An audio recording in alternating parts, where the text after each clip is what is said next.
अस्मदाचार्यपर्यन्तां वन्दे गुरुपरम्पराम्। ॐ भद्रं कर्णेभिः शृणुयाम देवाः, भद्रं पश्येम अक्षभिर्यजत्राः, स्थिरैरङ्गैस्तुष्टुवागुं सस्तनूभिः व्यशेम देवहितं यदायुः।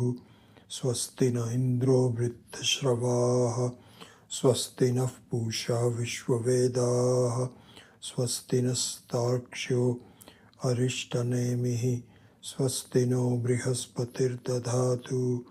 ॐ शान्ति शान्ति शान्तिः। ॐ सहनाववतु सहनौ भुनक्तु सह वीर्यङ्करवावहै तेजस्विनावधीतमस्तु मा विद्विषावहै। ॐ शान्ति शान्ति शान्तिः। Let's chant the 10th Karika. Nivritteh sarva dukkhanam ishanah prabhuravyayah advaitas sarva bhavanam devasturyo vibhusmritaha. Turyaha vibhusmritaha. So the topic here, the main word to explain here is Turyaha. Turya means the fourth one. Fourth one meaning that in very brief terms, what it means is one. Turya means the Atma, you. And the way it is defined is the one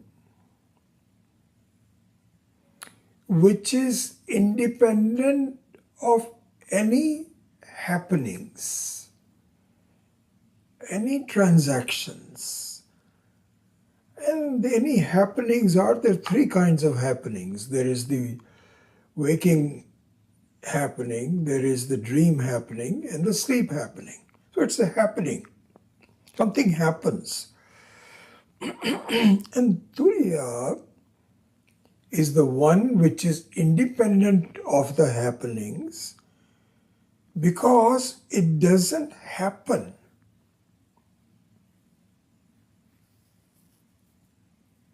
It doesn't happen. Everything else happens.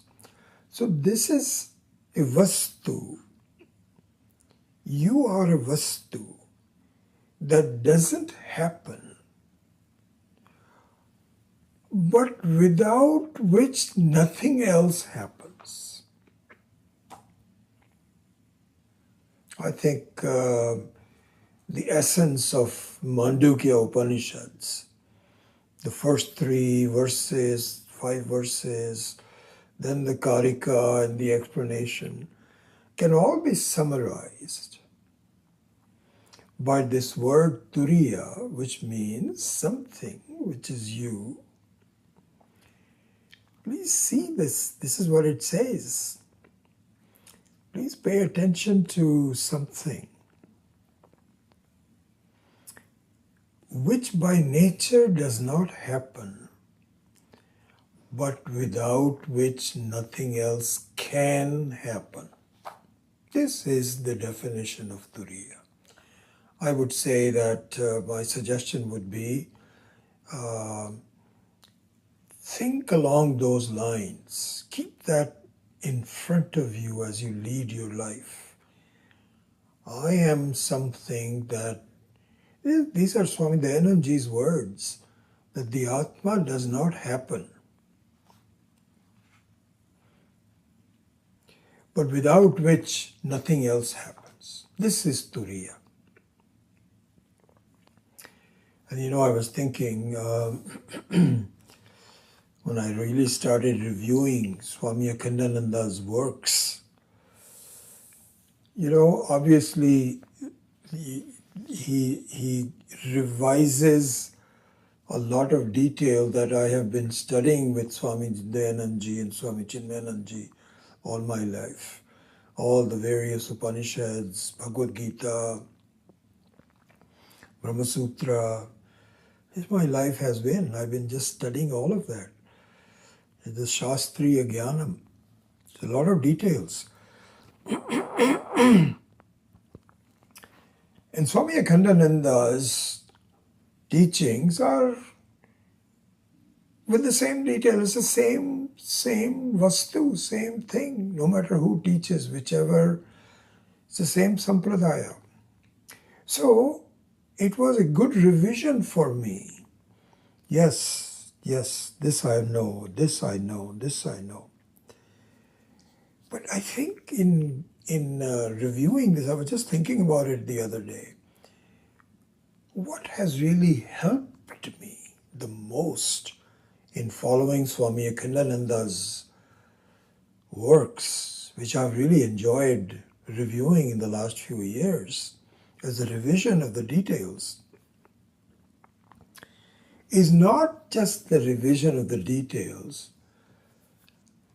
but an emphasis on how to think.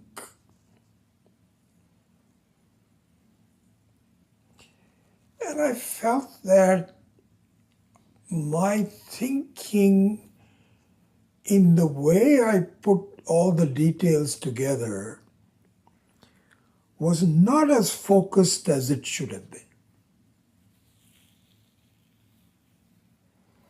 So I think I really admire Swami Akhandananda's suggestions, exhortations, imploration, you may.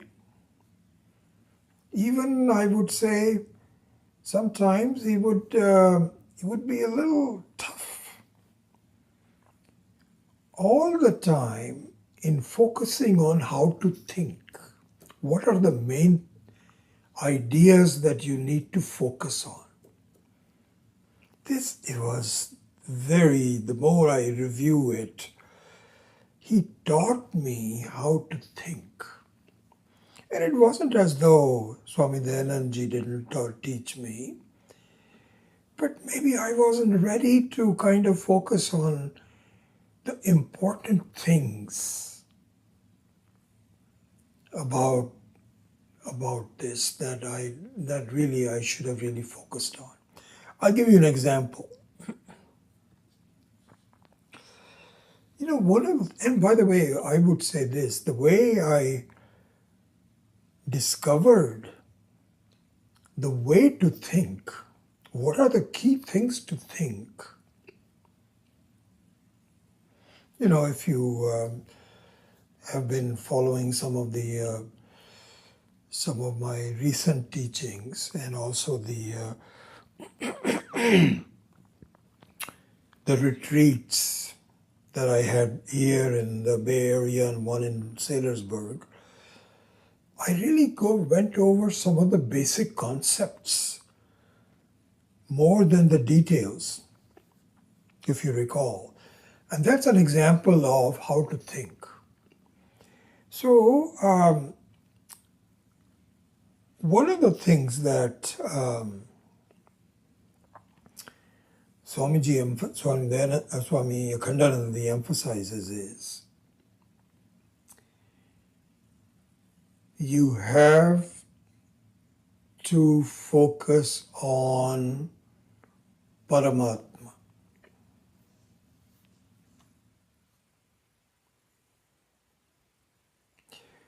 And the way to think becomes more visible to me if I see that in whichever text he teaches, he brings that up again and again,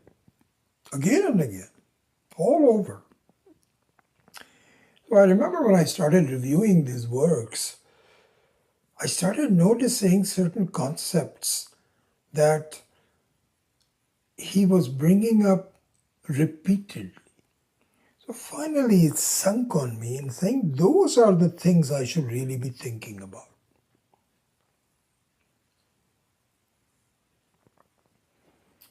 So here, for example, let me just review this one aspect of it, how to think. He says, what's keeping you from achieving what you want to do?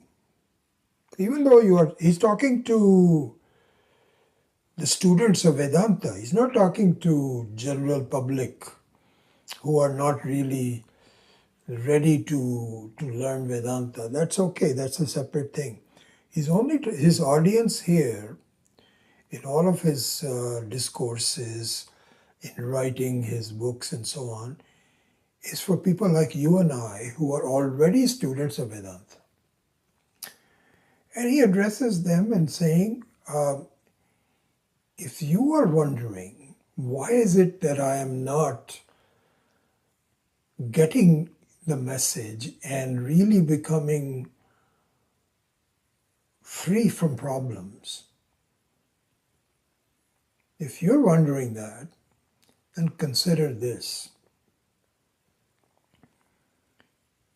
You are focusing too much on trivial things of life and not the big picture. We bring this up. So it's not as though all the acharyas didn't say that, but the emphasis, the repetition, it brings that up. He says, you're like a child who is enjoying playing with toys. That's exactly what it is. You feel comfortable with it. You feel this is right. Your mind becomes happy. Mind playing with toys, with marbles, with dolls, with balloons. This is what it is. And it is actually appropriate. You know, if a child is happy playing with toys, you don't disturb the child. Let him play. But there comes a point where the parents says, now you have to give that up and start studying. And so the child says, what is studying? I don't enjoy studying, and this is what I should be doing. He says, I know. We all went through that. But you have to now put some concepts together. Why? Why should I do that? Because the end result of playing with toys is very limited. And by studying the more important things of life, about language, all the other things, your payoff will be much more. And so the playing is okay, but you now have to study. Vivekananda says, it's interesting. A lot of my students would come to me and say, Swamiji, I've been listening and I've been studying texts and so on and so forth. But why is it that I'm not really getting it? Why? And Swamiji says, it's very simple. You are too busy playing with trivial things in your life. It's like playing with toys. These are the adult toys. Making money, adult toy. Having a very delicious meal outside, playing with toys. You have to see that. Why? Because it is very obvious that yes, you get some pleasure out of it, no doubt about it. Making money, you get a lot of pleasure. And, going out for, trips and so on and so forth, pleasure. Going out to parties and having friends, pleasure, no doubt about it.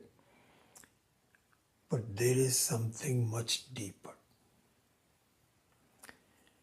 And the reason, so he tells his, there's obviously a lot of questions from people, I'm supposed to purify my mind, raga dvesha has to go away, and all of our sadhanas, bahiranga sadhana, antaranga sadhana, doing good to the society, becoming, all those kinds of things. And he says, fine, do all of that. But what you need to do is to inquire into Paramatma. Where is the Paramatma? Where is God? Where is Ishvara? Inquire into it. And the reason you are not making as much progress as you're thinking about it is because you really have not learned how to find Paramatma. You have not studied. You've studied some of the details and so on and so forth, and then life continues to go on and you become more frustrated. What is Vedanta doing? All those kinds of doubts and so on and so forth come in, and you never really look into it with the kind of depth and loyalty and long-term thing that you need to do. So yeah, he says that, listen, the basic decision you have to do is, are you ready for the big picture?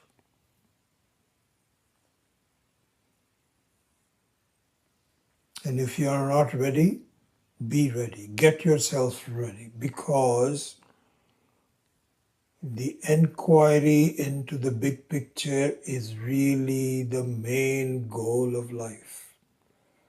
Everything else that you're doing, continue doing. Don't get yourself into picture. Don't get yourself into trouble. So don't disturb the picture. That's not what we're saying. Continue doing it. But your thinking, your focus should be on something much bigger. And this is the interesting thing. I remember this, we talk about self-knowledge, that I have to do self-knowledge and so on. But I think the right way to look at it is the bigger picture is Paramatma Prapti, is to really understand what God is all about. This is what you need to do. I remember this so well. So several years back, I think it must have been about 15 years back. I have to look at the notes. So I had gone to Rishikesh. I remember meeting Swami Sakshat Kritananda in the Padali school inauguration about 6-7 years ago. So he was telling me, he said, Vijay, why don't you come to Rishikesh? When was the last time you did? And I went to Rishikesh twice in the last 7-8 years.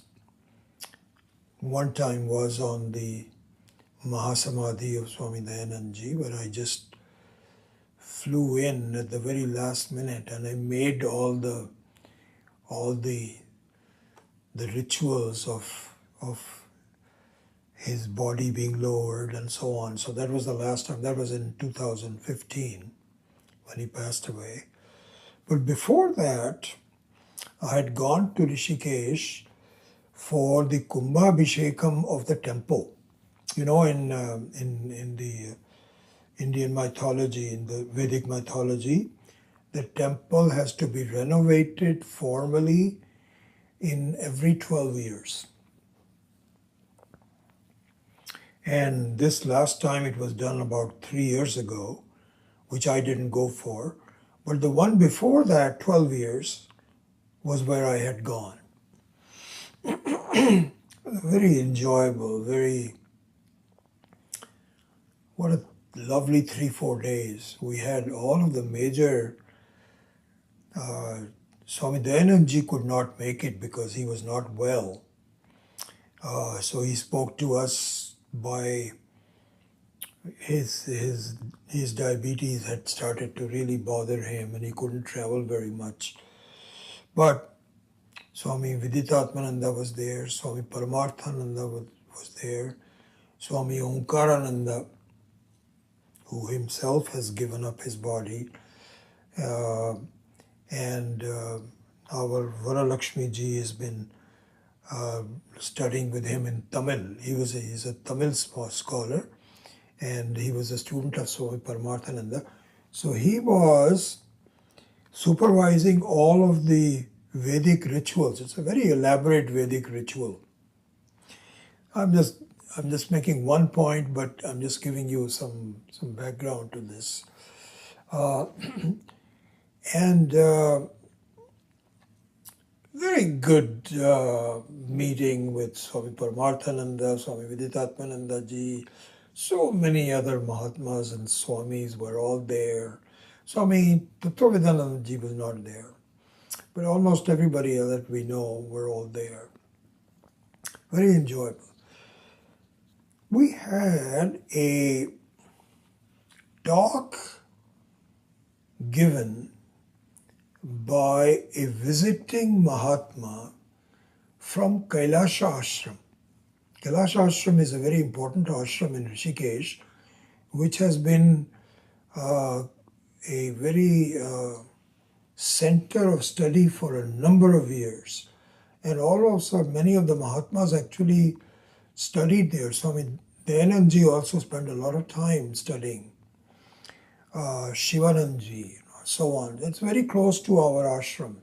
And I've been there a couple of times to buy books. They have a beautiful collection of Shankara Bhashya books that I used to get from them.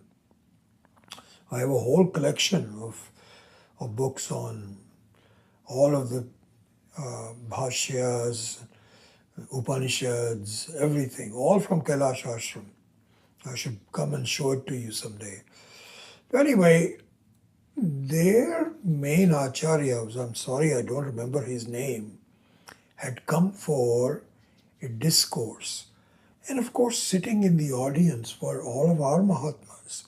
Swami Viditatmananda ji, Swami Paramarthananda ji, all the Swami Omkarananda, they were all sitting on the audience. So we had about 200-300 people when he spoke. And what I remember about the discourse by this Mahatma, something struck me there. He was the one who said, our main goal is to find Paramatma.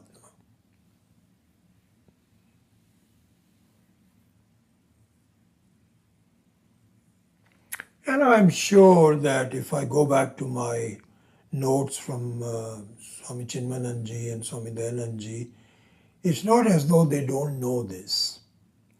It's not the point I'm making. But something that this Swami said struck a chord with me. And I used to say, I'm just looking at self-knowledge and this, that, or the other, but finding God is not one of the main things that I'm doing. And what this Mahatma had pointed out, it really struck a chord with me. He says, I hope that you are very clear about your life. And that is what is missing is an understanding of Paramatma. He didn't say Atma, he says Paramatma. Ultimately, the two are the same. But there is Tatpada Vachya, Tatpada Lakshya is missing in our search. We are only very solo, in a way, self-centered. What is in it there for me? And it isn't until you really broaden your search very explicitly, very structurally, will you really start to make progress. And I think Swami Akhandananda points this out better than anyone else that I have studied. So he says, the reason you are not making as much progress as he tells all the students is because you now have to focus on the big picture, which is the search for Paramatma. And then I think what happens is that once that becomes clear in our mind, then whatever you study, you keep this fact in mind that I need to be, you can call it united, you can call it approaching, prapti, Paramatma prapti, whatever you want to say, whatever words you want to use. Whatever you study, you keep this fact in mind that this is what I need to do. This is where I'm going. Then you find that things become clearer. It all kind of fits in very nicely. I'll give you one example of that. I was studying this just the other day.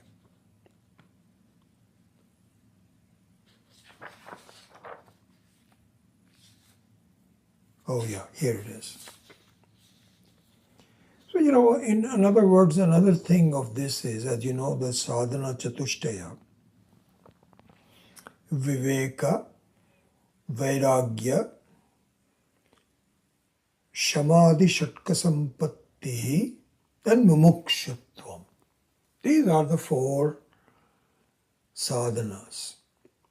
We've all studied that. I'm sure that you know all of that.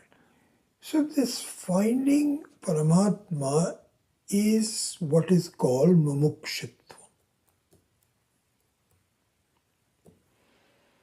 Mumukshutva means I really want this. This is playing with toys. I'm okay with it because I cannot just walk away from it. I have to go on with I don't disturb anything else. But the main thing I need to do is I want the full picture. So I was looking at, I'll give you an example where keeping this in mind, while you are studying, it starts to reveal the big picture, the structure of it. I'll give you one example. So there is a verse in the Shvetara Upanishad that I've been studying, and I will give some podcasts on it as I've been mentioning. So the Shvetara Upanishad has 6 chapters. Okay.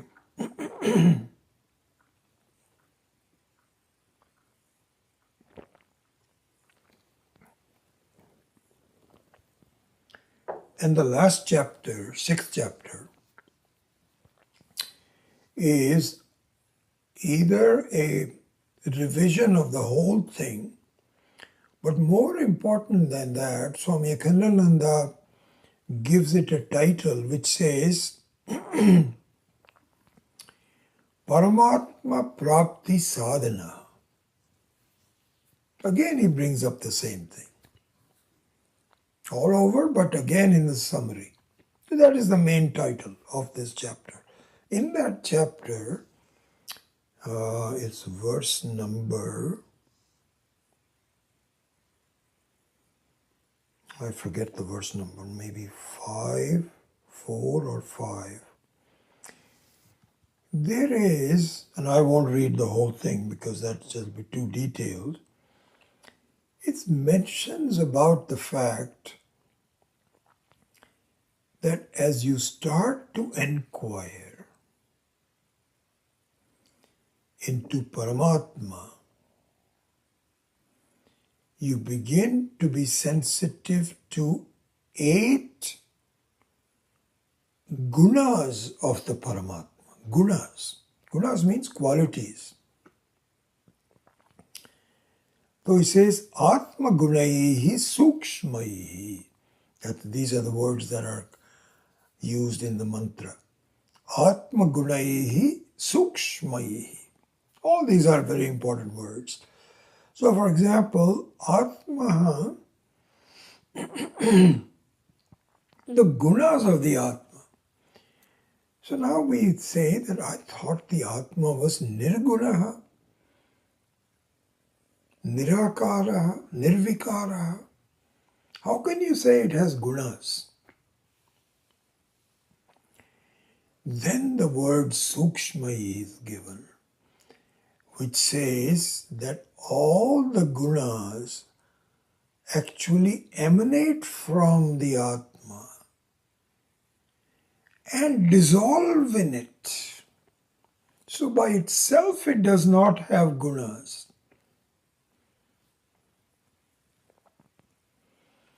Like for example, we can take a quick example. Suppose you have a body of water.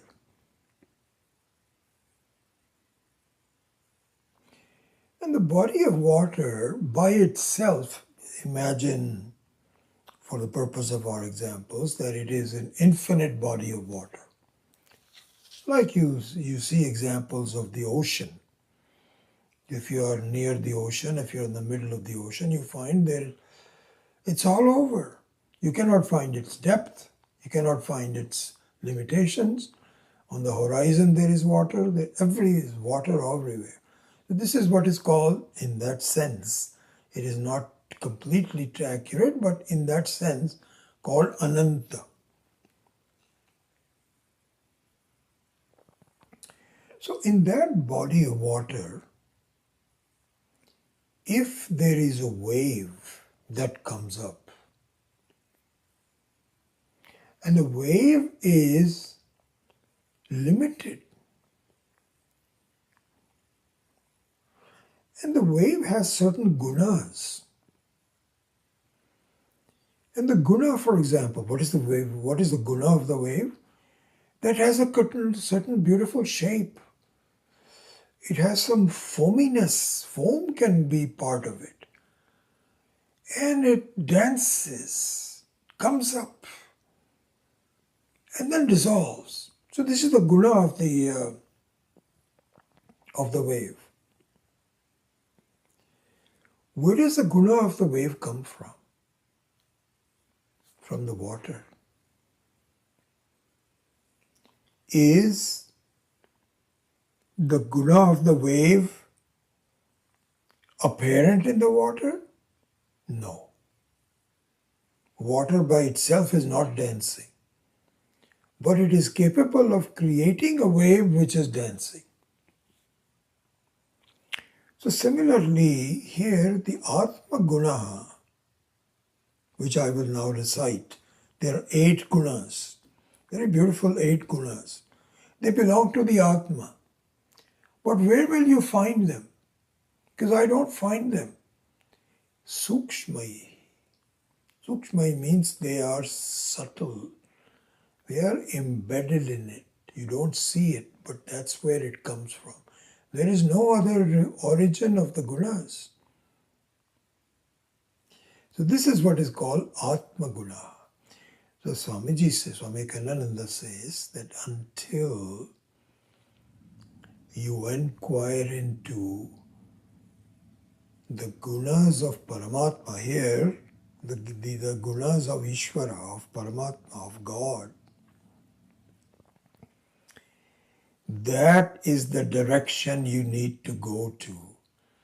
And you can now, interestingly enough, evaluate where you are on the right path or not. How? Because these are the gunas that you need to go towards. This is the natural one. Natural means you have them. You have them. And now you have to evaluate whether your life is consistent with that or not. Because if it is not consistent, then you're not approaching it. You're going in the wrong direction. So a review of the 8 gunas of the Paramatma is part of the exploration of Paramatma. The big picture. Anyway, this is one example where his exhortation about the fact that give up the trivial things.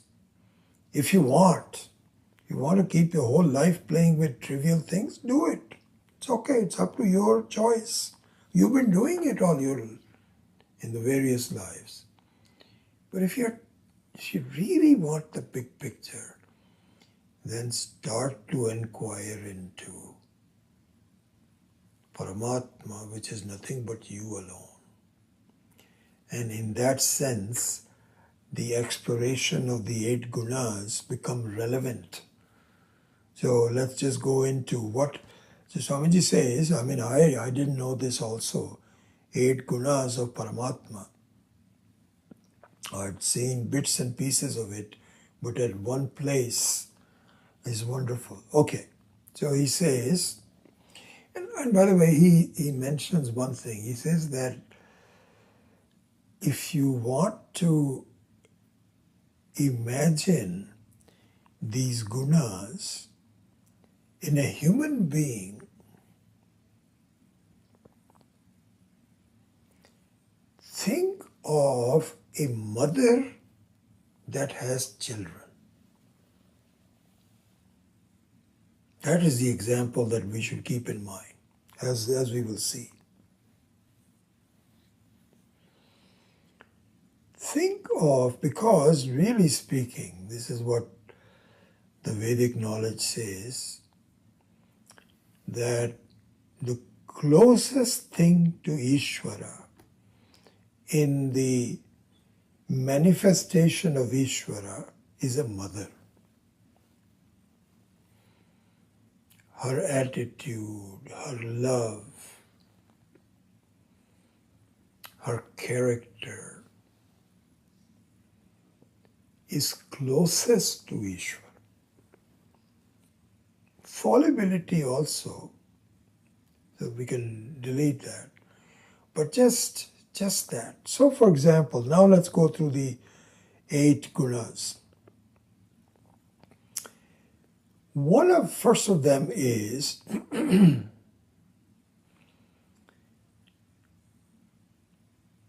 Hindi it is called Komalata. And Komalata means gentleness. And here it's very interesting, the roles played by the 2 genders, father and the mother. Father's role as it has been designed by Ishvara is in some ways necessarily away from Komalata. This is what is called Kathorata. So Kathorata means almost like solidity, discipline. No, you can't do this. You can't do this. You have to. Mother, on the other hand, has gentleness as a very nature of the mother. So here, going back to the gunas, here, and so we now need to evolve. One, by the way, one thing to look at as we review the gunas of Ishvara is the entire creation of Ishvara is his, period. Like, for example, supposing you have a mother that has 3 or 4 children. So all of the children are the mother's children. And how she behaves with her own children is how Ishvara behaves with the whole world.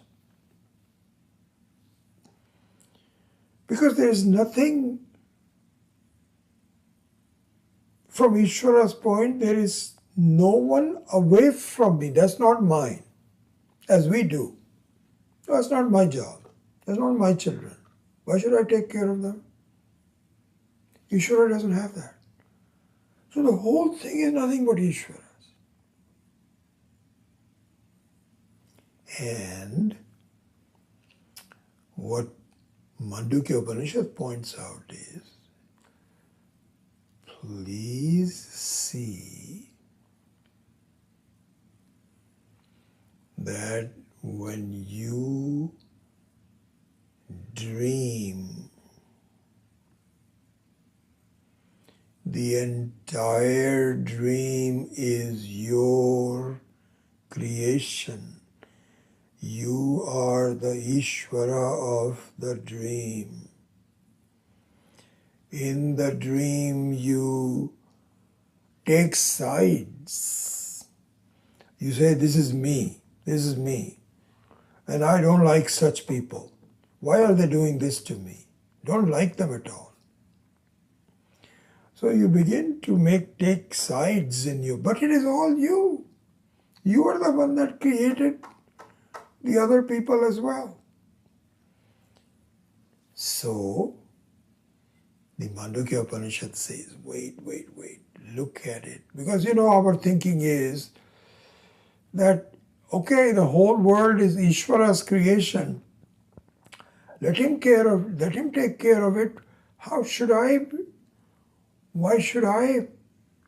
I'm just one person in there. I can't take care of the whole thing. I can only take care of my family. My love for my family has to be special. And so that doesn't apply to me. Teaching of Vedanta says, listen, what do you want to do? Are you a mumukshu or not? If you say, I don't care about being mumukshu, I just want to have a happy life, okay. And keep playing with your toys of life. Keep doing it. No problems, okay? But if you want something bigger, then start looking at the gunas of Paramatma and start to evaluate whether your gunas are consistent with Paramatma or not. If you want to go towards the prapti of Paramatma, then make sure that you are traversing the path in the right direction. In that sense, the exploration of the gunas. It's like, say, you have to first of all figure out, where am I that I'm going? Where should I go? What is the when you start talking about the big picture, where should I go? And once you discover that, then the next thing is, am I going in the right direction? No. Or yes. So these 8 gunas are to define how Paramatma looks at the whole world. And the first thing one of them is the gentleness of his relationship with the entire creation. Forgiveness. Number 2. First one is gentleness. Gentleness means not like the father, but more like the mother. It's okay.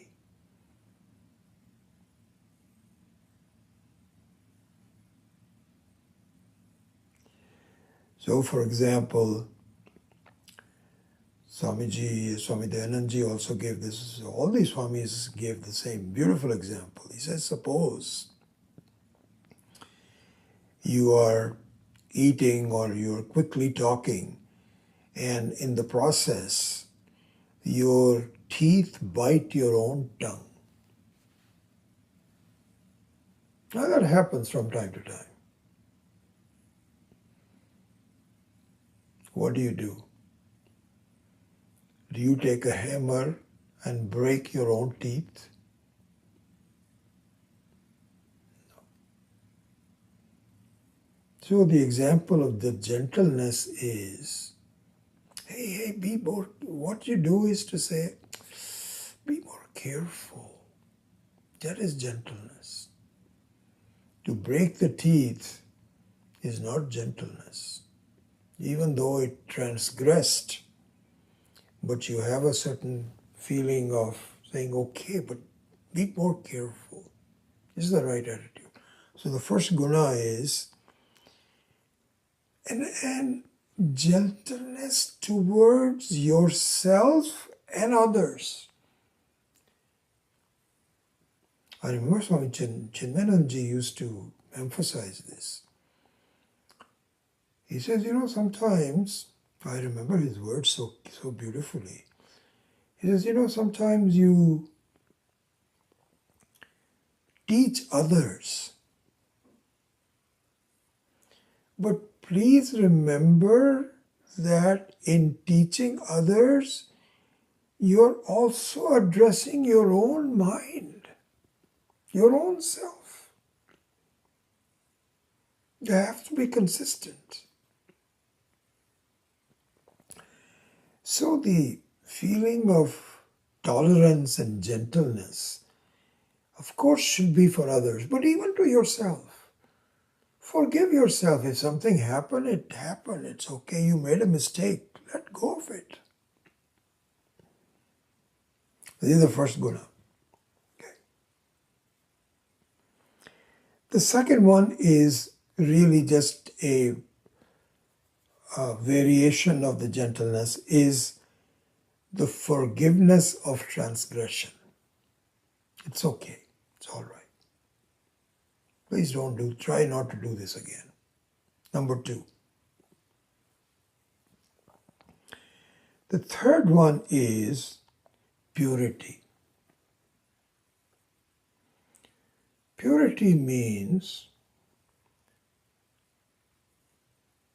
this is what conscience is all about. Follow your conscience. That is the purity. Don't accept that, this is the way it is. What can I do? No.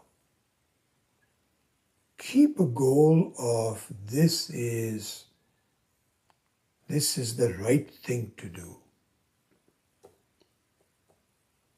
So here Swami Kandananda actually expands this very beautifully. I don't have the time to do that.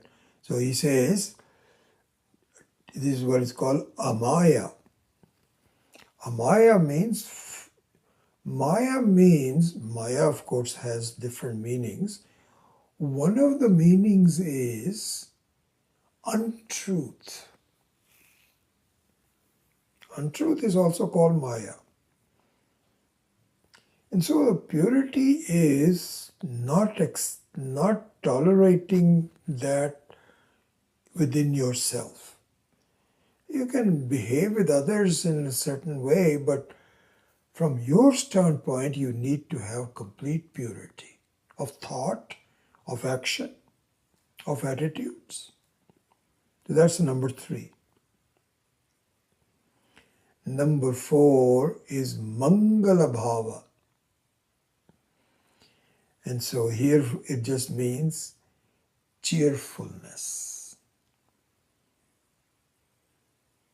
So the gunas of Paramatma, gunas of Atma is cheerfulness. We were just talking about that the other day with some friends. He says, I was just looking at it. How in the last 60, 70 years of my life, I have seen a kind of a change towards depression as a disease that has to be really addressed with medicines, and so much talk about depression. And there are drugs against depression. It's as though you accept it and said, okay, this is something we know. Now let's see if we can cure it. When we were growing up, we had never heard of the word depression. So everybody has some sad moments and so on. But through this part of the old family system where we had, grandmothers and grandfathers. And so if somebody was not well, you give them some advice and you go on. But now it has become a big industry. So the Mangala Bhava means that if you do not have Mangala Bhava means everything is fine, everything is okay, cheerfulness, then you are really going in the wrong direction. Be cheerful. Because the other thing, very interestingly enough, as we go through all 8 of them, is that each one of the gunas is actually your own nature. This is an important thing to see. That it is not something that I have to do to create. This is important. It is very natural for me to be gentle, to be pure, to be forgiving. It is natural. It is swabhava.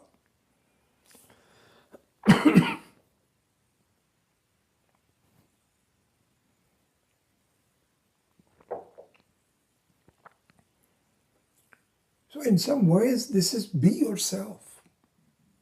So if we are non-forgiving, if we harbor some ill feeling, if we are not cheerful, then this is a superimposition which I am putting on myself, and that is not my natural state.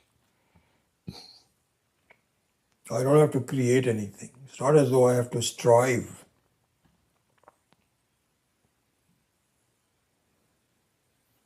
My natural state is I'm okay.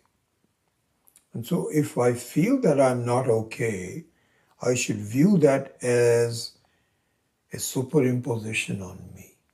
That's not who I am. Okay, so keep that in mind. Number 4 is a Mangal Bhava. Number 5 is not, so here's the word used is spriha. Spriha means, spriha is a very interesting word. It is different from desire. It's a very strong desire. It's something where I am hung up on things. Yeah, I've got to do that. Those are the ones that create a problem. It's nothing's beautiful to have desires. This is part of life creation. But to become a slave to it is not natural to me. I am not a slave to desires when I am sleeping. That is, sleep is a sense of non-involvement, of not being hung up, is natural to me. So, spriha is not natural. That's number 5. Number 6 is akarpanyam, which means not being miser to things. Miser means, just like again Swami Kandananda says, that look at a mother. She cannot just tell the child, no, I cannot give you this.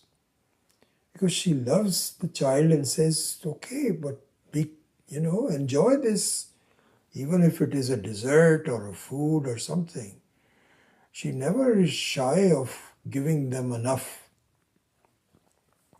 So this is miserliness, isn't it? I cannot share this with others. That kind of a feeling. Then another one is, number 7, is avoiding involvement in actions that you cannot get rid of for a long time. So this would mean getting into, this is what is called anayasa in Sanskrit. So ayasa means effort, prolonged effort. You get involved in projects that take away 10 years of your life. And there's no need for it. Have some, whatever your natural propensity is, do it. But do not get slave to things that will waste a lot of your time. Anayasa. And the last one, number 8, is seeing defects in others' gunas. If somebody has a very strong point, you feel, oh, I know, but he's not being honest. You're always looking for, so criticism is what it is. Being critical of others. It doesn't mean that you don't evaluate others, but to go out of your way to find some defects. You know why? Because you feel better for it. This is the problem. You evaluate yourself in terms of, I'm better than that. Look at that person. What kind of clothes is he wearing?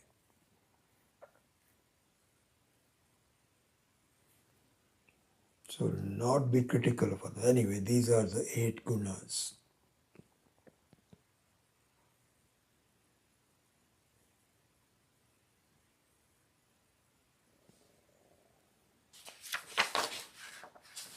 So these 8 gunas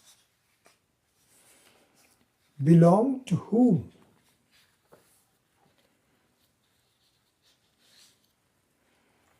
Belong to Turiya.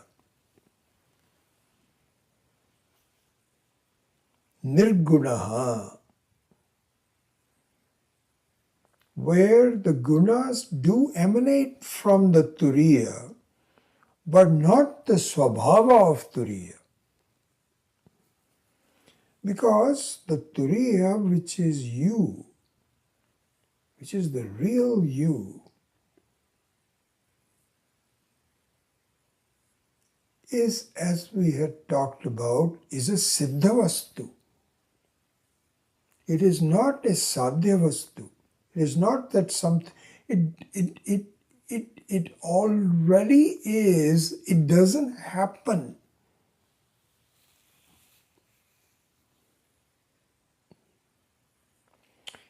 And now we can now complete the four things that characterized the turiya, the nirgunatvam. The four things that makes it into a siddhavastu. And the four things are, as you know,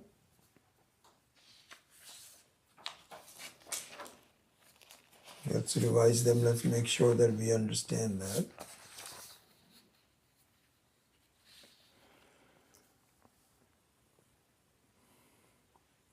Avyayaha.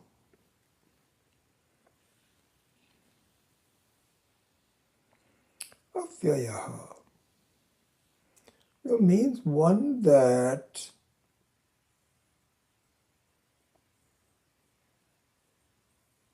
never decays. So this is, one has to see this for yourself. This is not bookish knowledge. You have to see that, my goodness, I am avyayaha. Avyayaha means that anything that changes in me is a creation within me. I am a changeless entity which is the basis of change.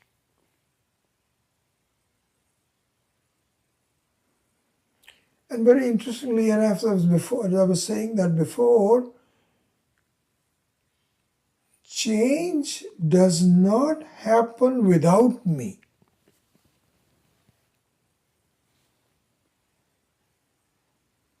It doesn't. For any change to occur, it needs me, which is changeless.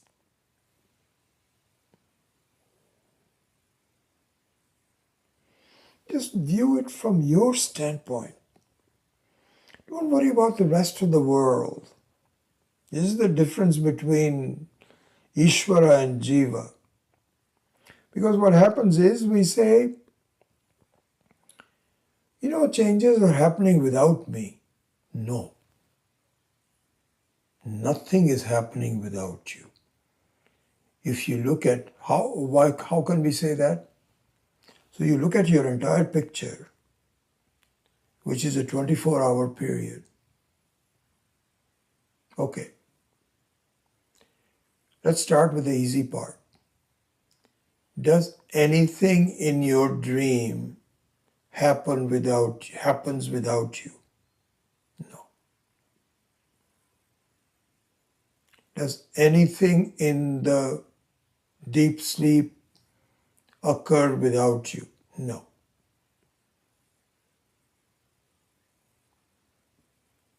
So you now see that nothing in your waking state, nothing. Whatever waking, what are the things that happen in the waking state? Sun rises.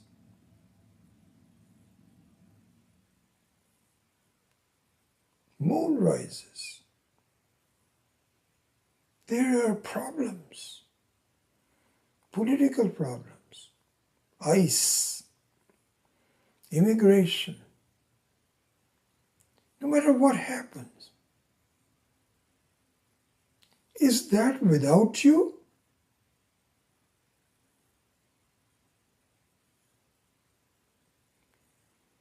And if they happen without you, you can say, there are things happening in Washington, and I'm not there.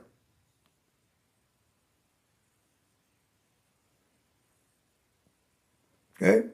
So how can you say that nothing happens without me? Because things are happening all over the world, and I don't know about it. So you cannot say that they are happening without, they cannot happen without me.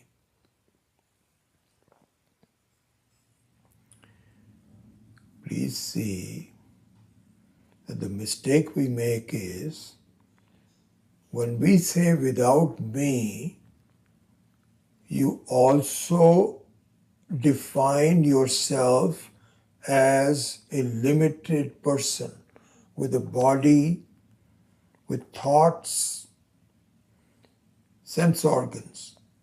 Yes, we did not say that nothing happens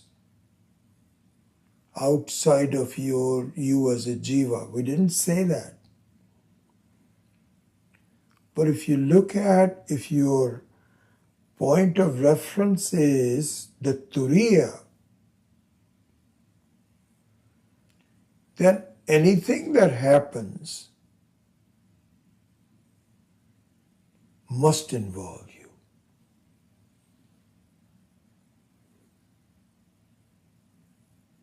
Here, I'll come back to it in a minute, but you look at the word Advaita. Sarva Bhavanam Advaita. Now look at this part of it. So what happens is, keep your reference point as you, as the Atma, which is, here the word used is, we didn't go over this last time, Deva. The word Deva is very important in this context. So Deva means one which is self-shining, Divya Swarupa, self-shining. This is a very important word, Deva. Deva means which is in the form of jnanam, knowledge. I know. And I know, the inherent part of I know is that I am. I know.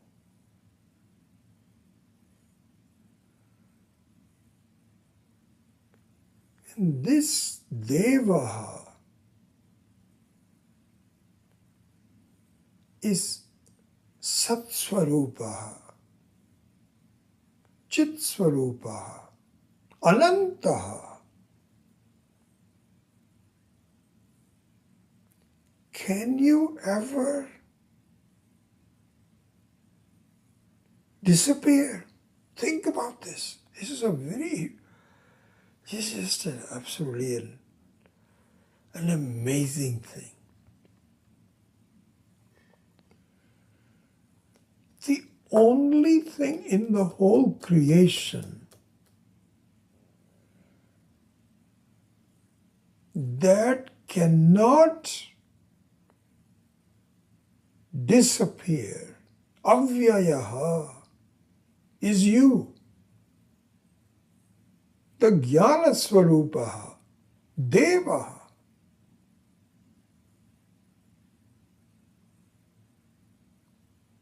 Very, very amazing thing. And you, the Jnana Swarupaha, Sat Swarupaha, Chit Swarupaha, is Devaha, self-shining, self-existing. See this fact. So you as the Devaha is where things come and go. So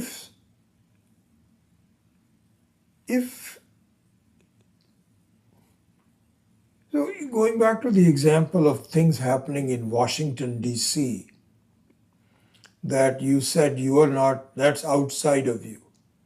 It isn't. It isn't. Because anything that happens in the whole Jagrat Avastha has to enter through you, like in a dream. See this fact. It has to, even the word Washington, D.C. needs you. You as the Deva does not change. So all of the happenings need you, the Deva, Avyayaha. Even time. So this is called Trikala Atitaha. You are the Trikala Atitaha. The past, the present, and the future are the Trikalaha, are the three Swarupas, three Rupas of time. The past is a thought in you. You are the same Avyayaha, Devaha. But one of your thoughts is the past. What is happening right now is also your own thought, which needs you. See this? Whatever that might happen in the future must involve you.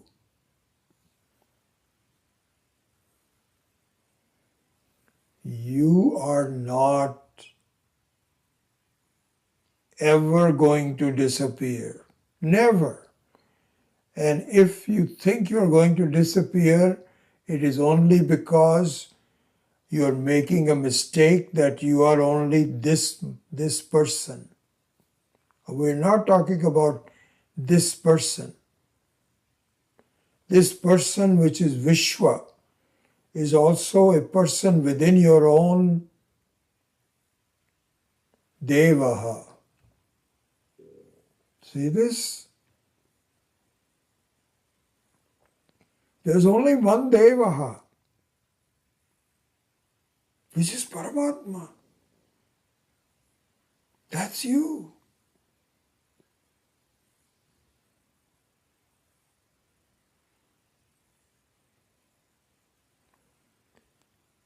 And Vibhuhu, just like you have Trikala Titaha, similarly, There is nothing inside of you or outside of you. Both the inside is also you and the outside is also you. Vibhu. That is called Vibhu Smrita. Avyayaha Vibhu. I'm sorry, that is what is called Turiya Smritaha. Turiyaha Smritaha. That is what we call Turiya. So the Turiya is the Avyayaha. It is the Vibhu. It is the Advaitaha. So Advaitaha, just a couple of words on the Advaita, which I think we already did part of that. So the Advaita here means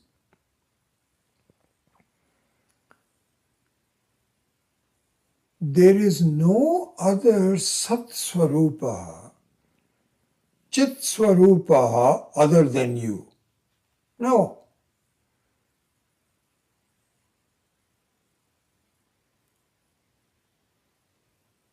You see, there cannot be anything independent of you. You are the only independent person, which is the Turiya. And if others appear to be there, they are your copies. That's like the projection of a movie. You are the only light. You are the only screen.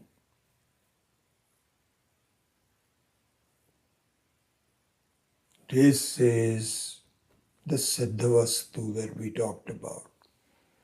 You are the only Siddhavastu. And to see the Siddhavastu, you have to resolve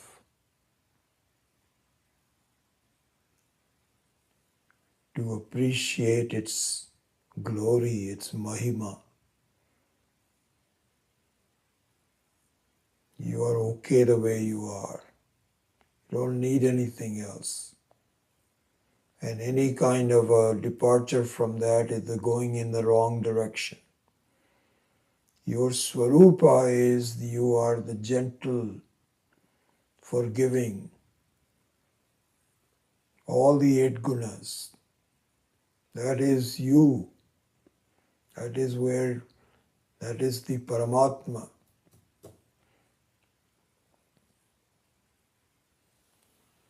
Anyway, so this is kind of like the meaning of this particular verse, and I think we have now commented on the 10th Karika enough that we should be ready to move on. So we will do next time the Karika number 11. Karya Karana Baddhau Tau Ishyete Vishvatejasau Pragya Karana Baddhavastu Dvau Tau Turyena Siddhyata. So we will see the meaning of that. So this is Gaudapadacharya's explanation of the 7th mantra of Mandukya Upanishad.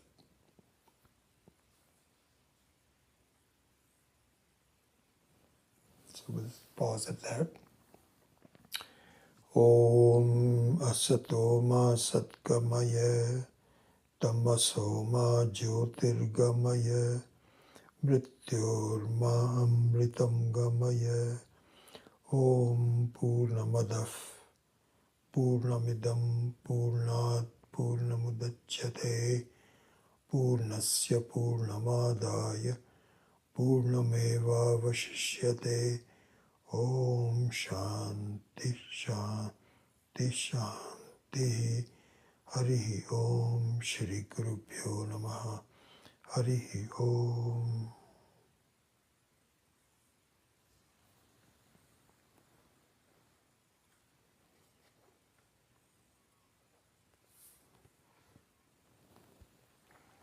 do write to me with if you have any particular doubts about any of this, any questions.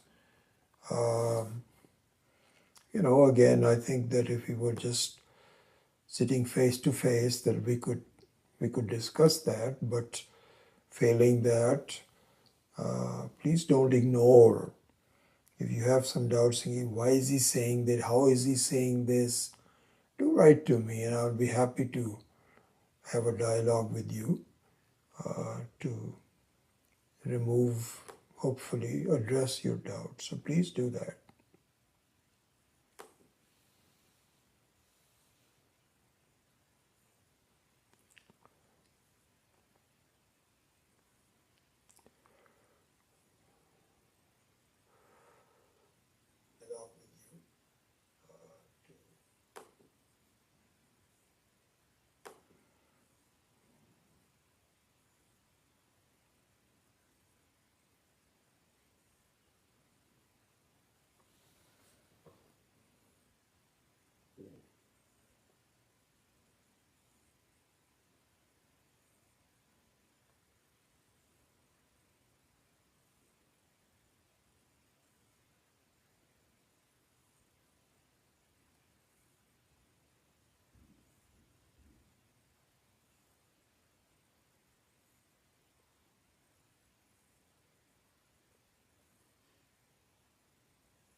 So nice to see you listening into this class, and